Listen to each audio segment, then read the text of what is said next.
Hi friends, welcome back to my channel Duniya Ammayi vlogs. ఈరోజు video chicken curry అండి. ఈ chicken curry full గ్రేవీతో సింపుల్గా ఎలా చేసుకోవాలో చూసేద్దాం. ముందుగా చికెన్ని బాగా శుభ్రం చేసుకొని పెట్టుకోవాలి.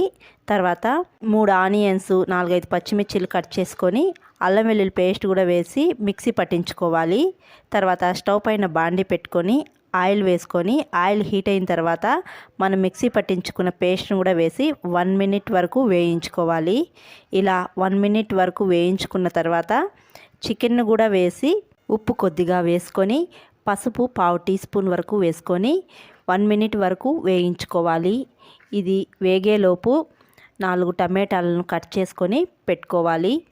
తర్వాత కొత్తిమీర, కాజు, టమాటాలను ఇవన్నీ తీసుకొని ఒక మిక్సీ జార్లో వేసుకొని మెత్తగా మిక్సీ పట్టించుకోవాలి. మిక్సీ పట్టించిన పేస్టును చికెన్లో వేసుకొని కలపకుండా మూత పెట్టి 1 మినిట్ వరకు ఉడికించుకోవాలి. 1 మినిట్ తర్వాత మూత తీసి కలుపుకొని టమాటా, కొత్తిమీర అంతా బాగా ఉడికించుకోవాలి. నేను ఇంతవరకు చికెన్లో నీళ్లు వేయలేదండి. చికెన్లోని నీళ్ళతోనే చికెన్ ఉడికించుకుంటున్నాను.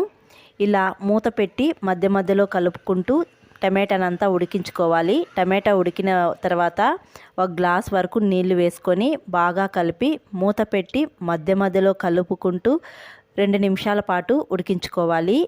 ఇలా ఉడికించుకున్న తర్వాత 1½ spoon red chilli powder, 1½ spoon ధనియాల పౌడర్, 1/2 స్పూన్ గరం మసాలా వేసి బాగా కలుపుకొని 2 నిమిషాల పాటు బాగా ఉడికించుకోవాలి.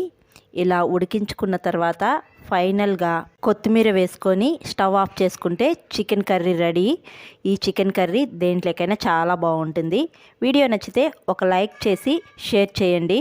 ఎవరైనా కొత్తగా చూస్తుంటే సబ్స్క్రైబ్ చేయండి. నేను పెట్టే వీడియోస్ మీ వరకు రావాలి అంటే బెల్ ఐకాన్ని క్లిక్ చేసి ఆల్ అనే సింబల్ని ప్రెస్ చేయండి. మరొక వీడియోలో మళ్ళీ కలుద్దాం. అంతవరకు to follow Duniya Ammayi vlogs. Thanks for watching. See you all. Bye.